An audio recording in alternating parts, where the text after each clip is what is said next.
ኢትዮጵያ የጂኦግራፊ እስረኛ ሆኗ ለዘላለም ትኖራለች ብሎ የሚያስብ ኢትዮጵያዊ ካለ እርሱ የሞተ ነው።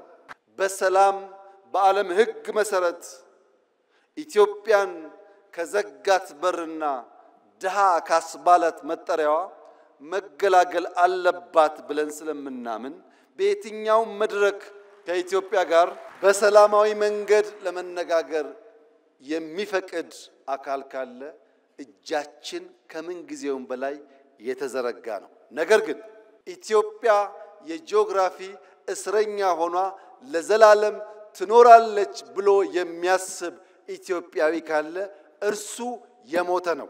ሰላም ታስቀድማለች፣ ደህንነትን ትፋለማለች፣ መውጫ መግቢያ በሯን ታበጃለች።